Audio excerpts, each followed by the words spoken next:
Transmisión especial a través de todas las plataformas de Grupo Imagen Televisión, Imagen Multicast e Imagen Radio. En unos minutos, el presidente López Obrador ofrecerá un mensaje, el primero del tercer año de su administración. Lo hará desde el patio, como yo le decía, de Palacio Nacional, a donde ya llegó acompañado de su esposa Beatriz Gutiérrez Müller.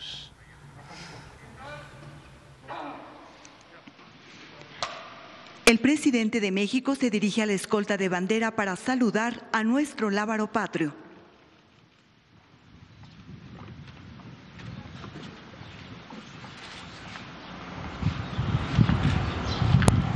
Lo acompaña su distinguida esposa.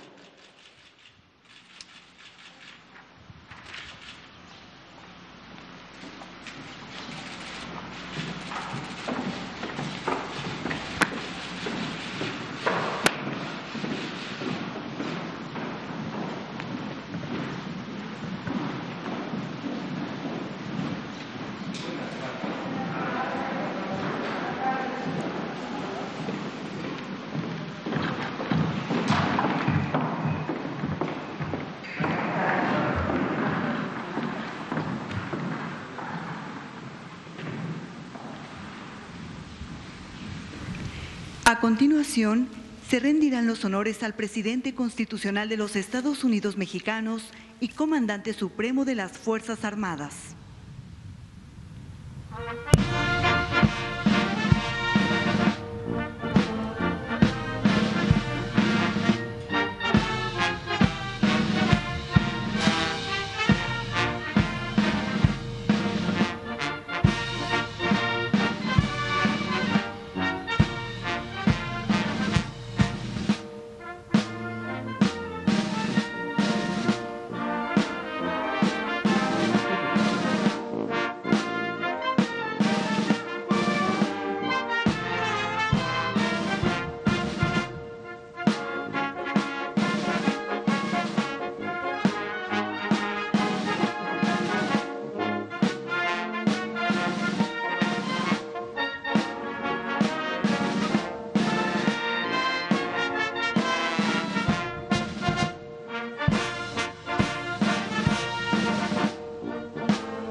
Sean tan amables de tomar asiento. Preside este mensaje de los primeros 100 días del tercer año de gobierno el presidente constitucional de los Estados Unidos mexicanos, licenciado Andrés Manuel López Obrador.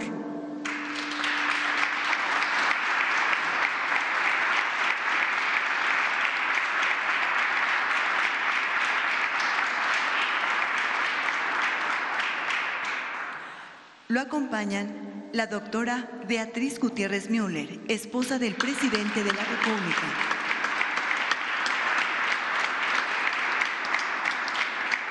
Los integrantes del gabinete legal, representantes de los medios de comunicación y quienes nos siguen por internet a través de las redes sociales. Sean todos bienvenidos.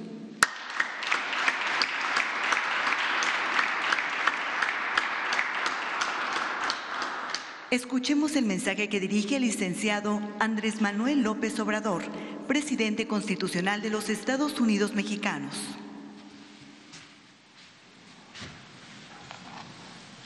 Mexicanas, mexicanos, amigas, amigos todos,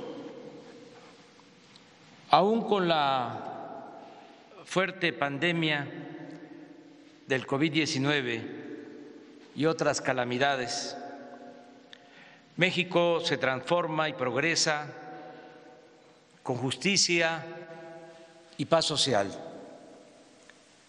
La fórmula de gobernar con honradez y austeridad funciona incluso en circunstancias de crisis y a pesar de la nefasta herencia que recibimos del periodo neoliberal.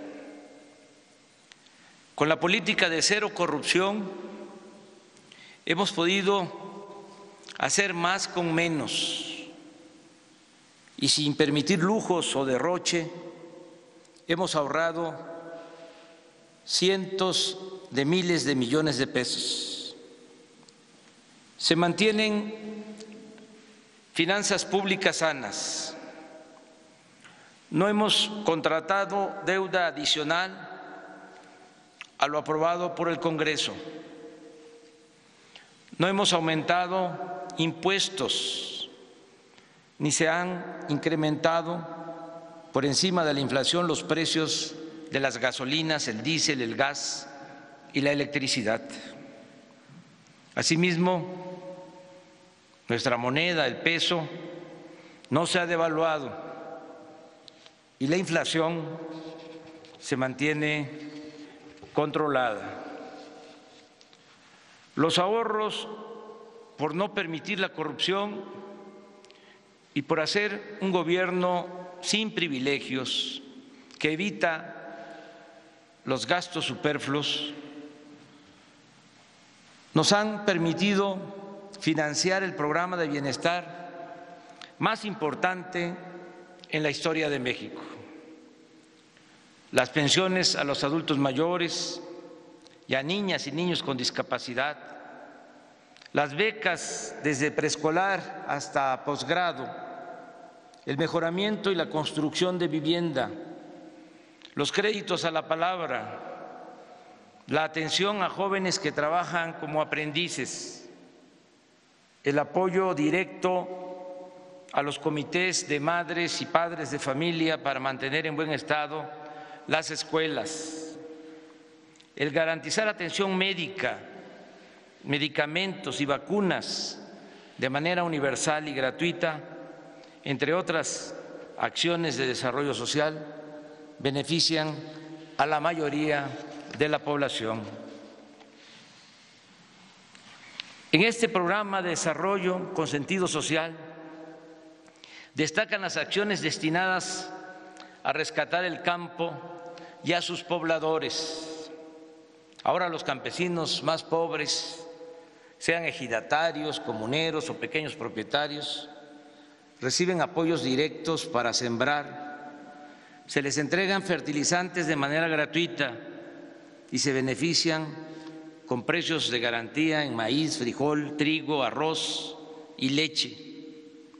Tanto por estos estímulos como por los créditos de la banca pública y privada, pero sobre todo por el acceso al mercado de Estados Unidos, la producción agropecuaria del país, a pesar de la pandemia, se incrementó en 2020 en 2% en comparación con el año anterior.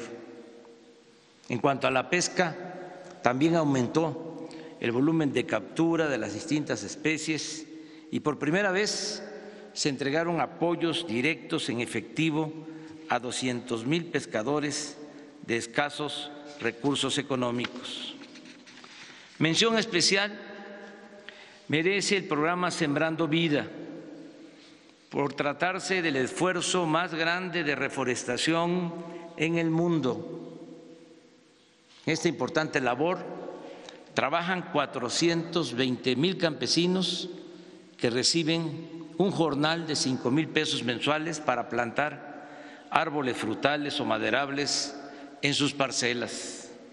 En la actualidad se han sembrado 700 millones de plantas y se llegará a 1,000 millones de arbolitos para cubrir una superficie de 1 millón de hectáreas en 20 estados del país. Así como aspiramos a ser autosuficientes en alimentos, también buscamos producir en México las gasolinas, el diésel y el gas que consumimos y ser independientes en la generación de electricidad. Reitero que la política petrolera del país tiene como propósito respetar los contratos otorgados por la llamada reforma energética del sexenio anterior, pero no entregaremos nuevas concesiones para la explotación del petróleo y seguiremos protegiendo a Pemex para mantener su participación actual en el mercado de las gasolinas, el diésel y otros derivados. Esta política energética busca producir en México las gasolinas que el país consume y dejar de importar combustibles del extranjero. Con este fin, se continúa destinando recursos para la modernización de las refinerías existentes. Se reiniciará la construcción de la planta coquizadora de Tula Hidalgo y se va a concluir a mediados del año próximo la nueva refinería de Dos Bocas, Paraíso, Tabasco. Aún cuando se han descubierto 3 grandes e importantes yacimientos petroleros durante nuestro gobierno, la extracción de petróleo se destinará a la refinación y se acabará con la práctica de exportar crudo y comprar gasolinas, es decir, toda la materia prima será procesada en nuestro país. Esta nueva política significa no extraer más petróleo que el indispensable para cubrir la demanda de combustibles del mercado interno. En términos cuantitativos, esto significa que durante todo nuestro mandato no sacaremos del subsuelo más de 2 millones de barriles diarios. De esta forma, evitaremos el uso excesivo de combustibles fósiles, seguiremos actuando de manera responsable y no se afectará la herencia de las nuevas generaciones. La Secretaría de Hacienda y Crédito Público continuará reduciendo los impuestos a Pemex para garantizar la ejecución de su programa de inversión, mantenimiento y operación. Pemex es una empresa de la nación y siempre contará con el apoyo del Gobierno de la República. Se terminará de limpiar de corrupción a nuestra empresa petrolera. No permitiremos nunca más casos como los de Odebrecht o el de la compra a precios inflados de las plantas de fertilizantes, ni la entrega de moches o sobornos a funcionarios y legisladores. En cuanto a la industria eléctrica, la reforma que acaba de aprobar el Congreso permitirá reparar el grave daño que causó la privatización al sector público y a la economía popular, pues mientras el mercado de esta industria se abrió para dar preferencia a empresas particulares, nacionales y extranjeras, sobre todo con la entrega de subsidios, las plantas de la Comisión Federal de Electricidad fueron completamente abandonadas. Por ese motivo, se continuará fortaleciendo a la Comisión Federal de Electricidad, empresa pública que no puede ser ninguneada como lo hicieron los gobiernos neoliberales, dándole trato de segunda mientras se otorgaban privilegios a empresas extranjeras como Iberdrola. Asimismo, seguiremos revisando contratos leoninos, porque no es justo que los consumidores domésticos paguen la luz con tarifas más elevadas que las corporaciones empresariales o las grandes cadenas comerciales. En nuestro gobierno, después de un largo periodo de política neoliberal, reiniciamos la ejecución de obras de infraestructura con inversión pública.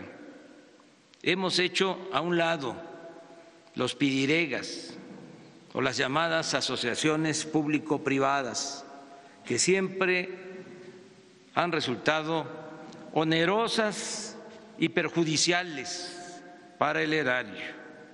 Sin contratar deuda y sin entregar concesiones, estamos construyendo con presupuesto federal carreteras, presas, hospitales, universidades, escuelas, acueductos, sistemas de drenaje, plantas de tratamiento de aguas residuales, puentes, refinerías, vías férreas, centrales eléctricas, aeropuertos, cuarteles, bibliotecas, parques, mercados, estadios, unidades deportivas y otras obras.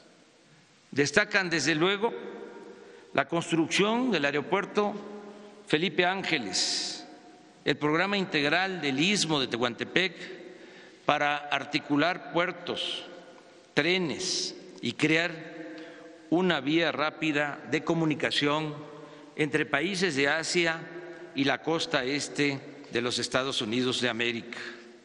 Asimismo, menciono que el Tren Maya llevará bienestar a la región de mayor riqueza arqueológica, cultural y turística del país. Tan solo en la ejecución de estos 3 grandes proyectos se están generando 116,000 empleos directos y alrededor de 227,000 empleos indirectos. También informo que está en marcha la integración económica y comercial con Estados Unidos y Canadá. El acuerdo de cooperación con soberanía entre nuestros países significa producción, empleos, mejores salarios y crecimiento en el norte del continente americano, pues solo así, sumando esfuerzos, inversiones, talento y mano de obra, podremos salir adelante en el complicado escenario de la economía y del comercio mundial. Somos conscientes que el desarrollo nacional depende en buena medida de que logremos reducir la violencia y garantizar la plena tranquilidad pública. Con este propósito y bajo el principio de que la paz es fruto de la justicia, estamos atendiendo a los jóvenes, creando empleos, haciendo realidad el derecho a la educación, combatiendo la pobreza, fortaleciendo valores culturales, morales y espirituales y también, desde luego, actuando con profesionalismo, perseverancia, coordinación y respeto a los derechos humanos para garantizar la seguridad pública. Fruto de este trabajo conjunto de todos los días son los siguientes resultados. En el tiempo que llevamos en el gobierno se redujo el robo de combustibles, el llamado huachicol, en 95%, los homicidios en 1.6%, el robo de vehículos en 40%, el secuestro en 38%, y así en casi todos los delitos del fuero común y del fuero federal. En suma, de 11 delitos considerados como de mayor impacto, solo 2 han presentado aumentos: el feminicidio, que creció en 8.5% y que posiblemente antes no se clasificaba como ahora, y la extorsión, que aumentó en 21%. Todo este esfuerzo para conseguir la paz se ha llevado a cabo sin violaciones a los derechos humanos, sin el involucramiento de las fuerzas federales en masacres, sin cometer tortura, sin perpetrar desapariciones forzadas y ejecuciones extrajudiciales, sin criminalizar a sectores enteros de la población como ocurría antes. Aquí destaco la importancia de la creación de la Guardia Nacional, que ya cuenta con 100.000 elementos, los cuales operan desde 157 cuarteles construidos por los ingenieros militares en todas las regiones del país. Expreso mi reconocimiento sincero y fraterno a las Fuerzas Armadas.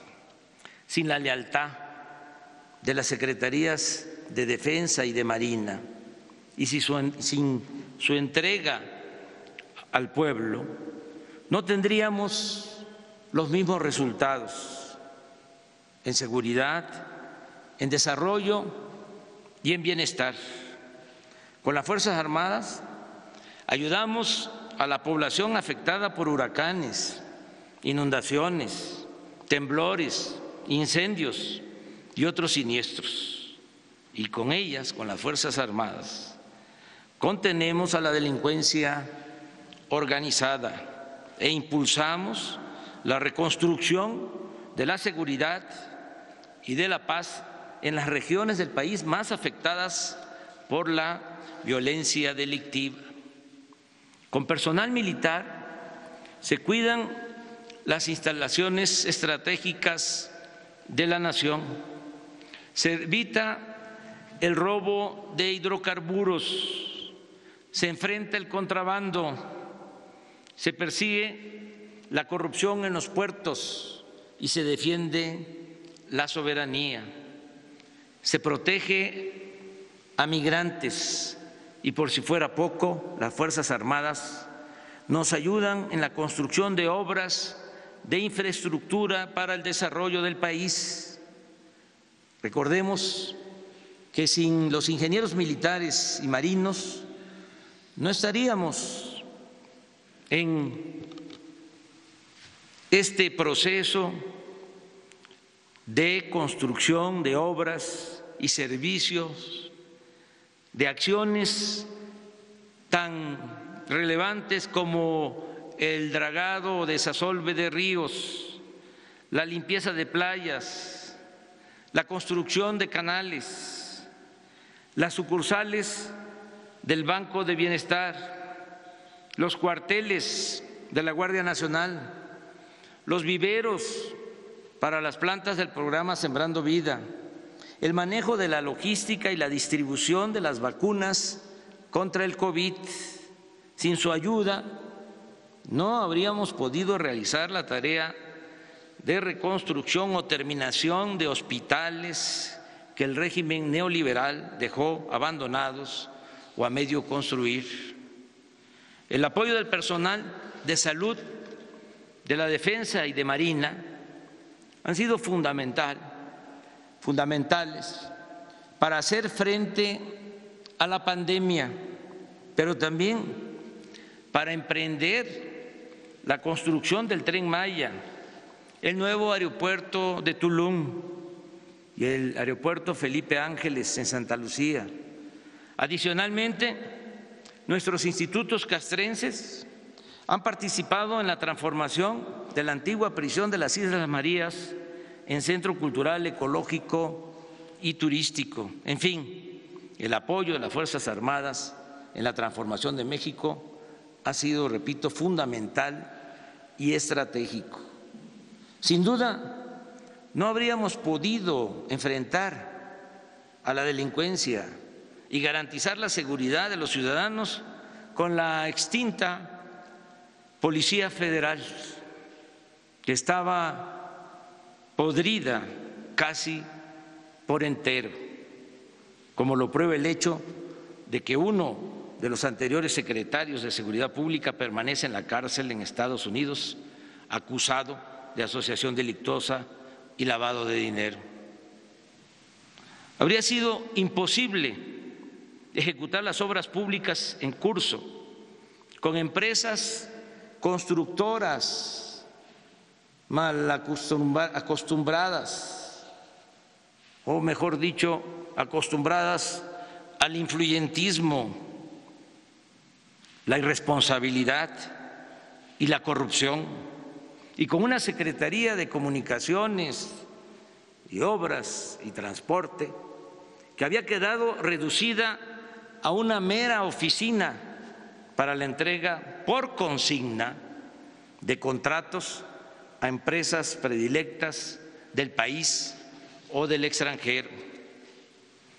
Las acusaciones de que estamos militarizando al país carecen de toda lógica y en su mayoría de la más elemental buena fe.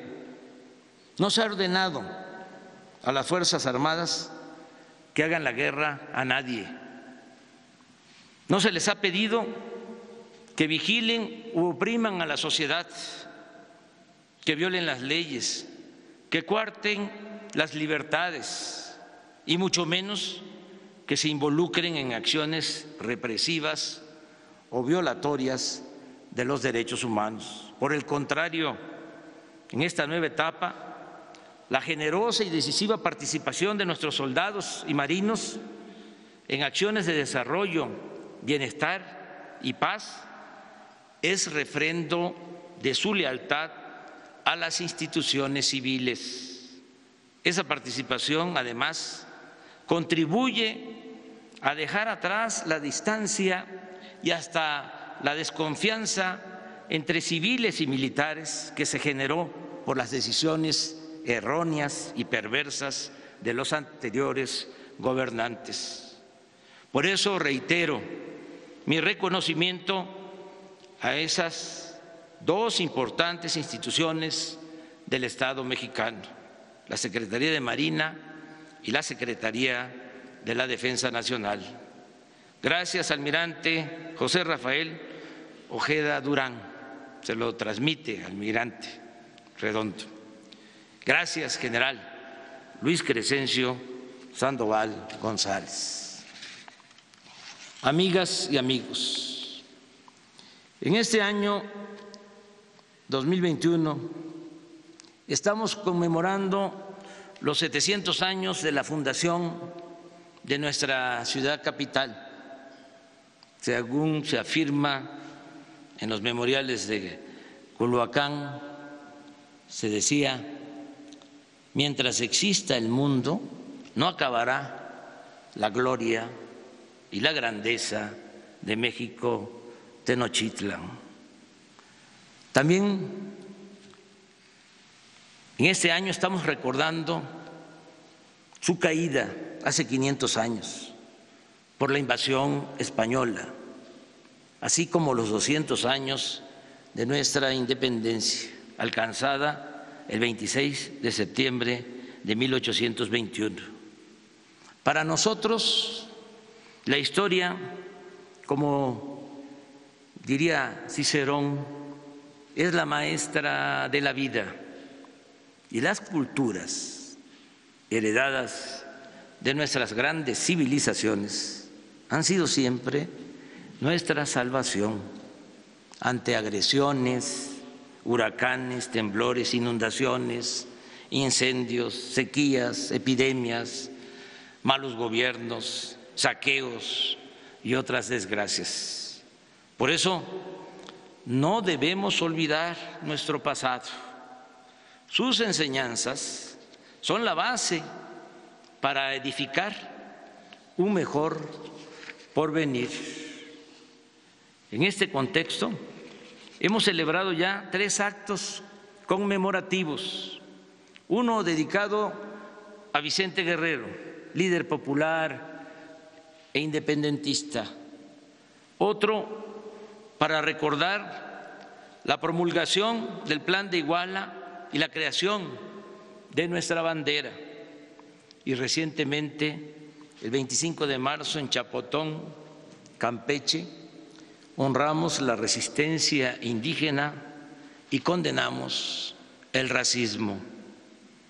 En estos encuentros de reflexión y diálogo nos acompañaron Martin Luther King, hijo del gran luchador de los derechos civiles, Alberto Fernández, presidente de Argentina, y Luis Arce Catacora, presidente del Estado Plurinacional de Bolivia.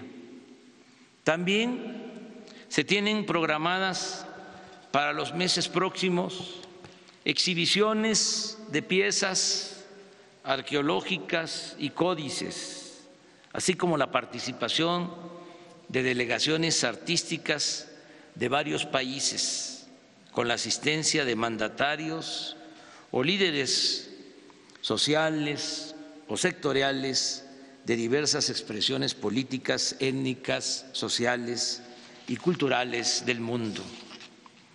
Entre muchas otras cosas, destaco la reedición de 2.100.000 libros que se van a distribuir de manera gratuita, de 21 destacados autores que han dejado con sus obras constancia de la grandeza cultural de México.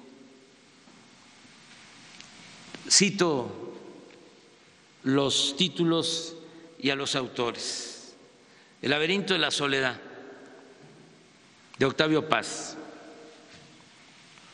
Tomochic, de Heriberto Frías; Crónicas de amor, de historia y de guerra, de Guillermo Prieto; Balún Canán, de Rosario Castellanos; El libro vacío, de Josefina Vicens; Canec, de Emilio Abreu Gómez; Noticias biográficas de insurgentes apodados, de Elías Amador; Paseo de la Reforma, de Elena Poniatowska; Los de abajo, de Mariano Azuela; La sombra del caudillo, de Martín Luis Guzmán; Río subterráneo, de Inés Arredondo; El libro rojo de la independencia, de Vicente Riva Palacio y Manuel Paino; Breve historia de la guerra con los Estados Unidos, de José C. Valadez;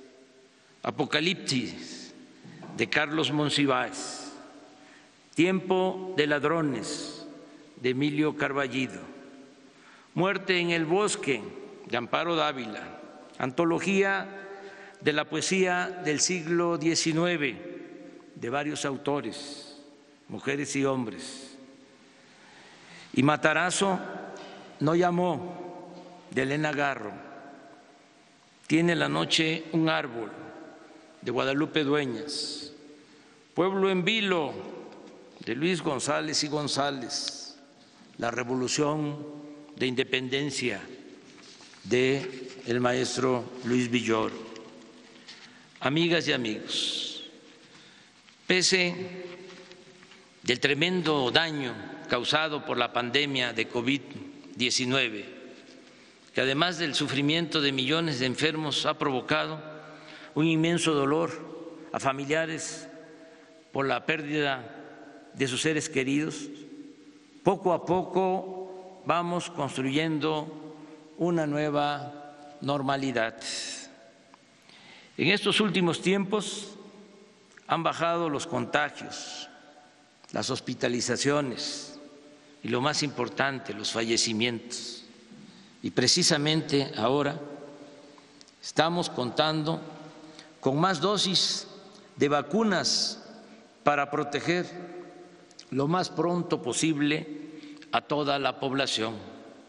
Ya comenzamos con los más expuestos a contraer el virus y con los más vulnerables. El plan de vacunación comenzó con el personal de salud de hospitales COVID y ahora estamos atendiendo a adultos mayores de 60 años de todo el país. Contamos hasta el día de hoy con 12.334.445 dosis y hemos aplicado hasta hoy también 7.401.513. Y reitero el compromiso de terminar de vacunar a todos los adultos mayores del país en este mes próximo, en el mes de abril. De esta manera, según los especialistas, se podría reducir la mortalidad por COVID en un 80%.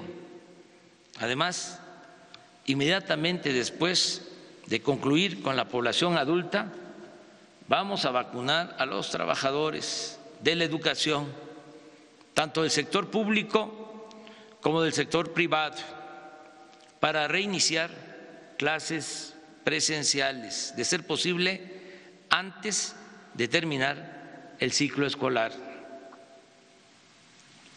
Termino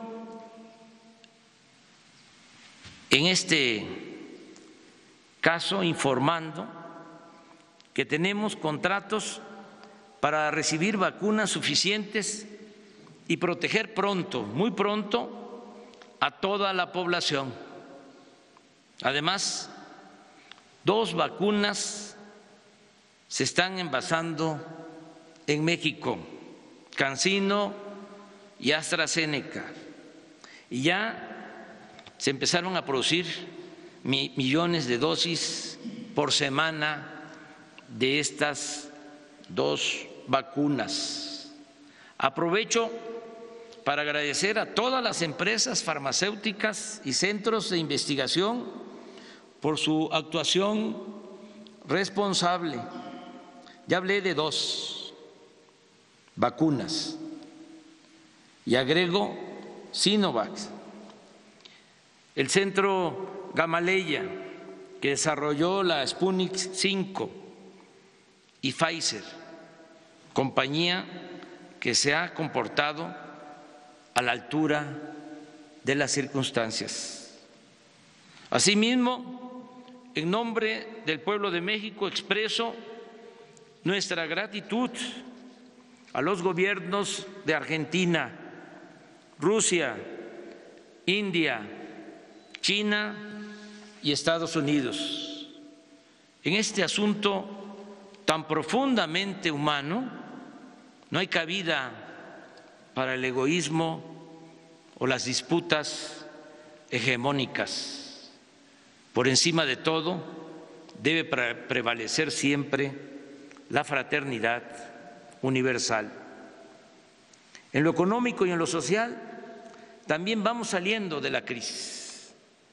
La actividad productiva y comercial empieza a reponerse sin que hayamos recurrido al endeudamiento, sin aumentar impuestos y sin gasolinazos, solo con los ahorros por el combate a la corrupción, con eficiencia administrativa, con mucho trabajo y con austeridad republicana.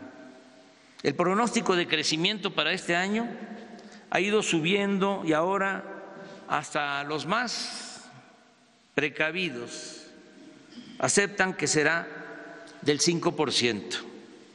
En mi opinión, a mediados de este año nuestra economía habrá recuperado los niveles previos a la pandemia. Pienso también que los sectores más afectados, como el turismo, el comercio, los restaurantes y otros servicios, volverán a florecer.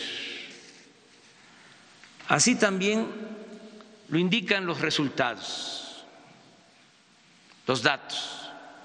Del 1.117.584 empleos formales que perdimos, 1.117.584 empleos formales que perdimos, ya hemos recuperado 538.013. Esto se ha logrado también gracias al apoyo de los migrantes que en 2020 enviaron a sus familiares 40.600 millones de dólares, una cifra récord, y que siguen nuestros paisanos, héroes, heroínas, vivientes, siguen mandando dinero a sus familiares en México.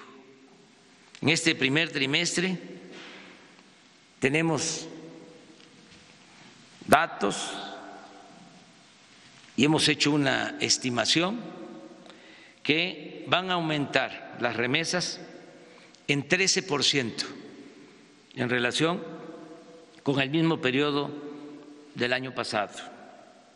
También ha incidido en este horizonte esperanzador las decisiones que tomamos de destinar más presupuesto para el bienestar y entregar estos apoyos de abajo hacia arriba, con lo que evitamos una crisis de consumo. Para ilustrar esta afirmación, baste con el dato de que las tiendas de autoservicio han aumentado sus ventas de marzo de 2020 a la fecha, es decir, durante todo el año de pandemia, en 6%. En fin, la gente no ha dejado de contar con ingresos para alimentos y bienes básicos. No tenemos crisis de bienestar social y no hay saqueos ni un repunte delictivo por hambre, desesperación o desamparo. Desde luego, todavía hay, desgraciadamente, en nuestro país mucha pobreza y nos falta alcanzar el objetivo central de vivir en una sociedad mejor, más fraterna, con más igualdad, justicia, democracia y libertades, completamente libre de las rémoras del clasismo, de la discriminación y del racismo. Pero hacia allá vamos, en busca de esa maravillosa utopía, de ese fecundo y bello ideal de ser felices por estar bien con nosotros mismos, con nuestra conciencia y con el prójimo. Muchas gracias. ¡Viva México! ¡Viva México! ¡Viva México!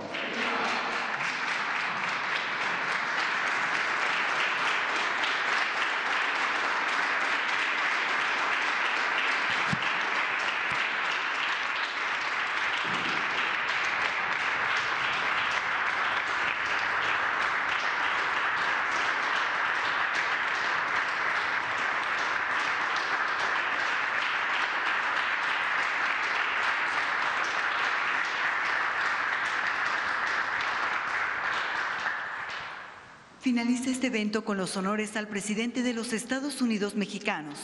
Se les invita a permanecer de pie para entonar nuestro himno nacional.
El presidente de México se dirige a la escolta de bandera para despedirse de nuestro lábaro patrio.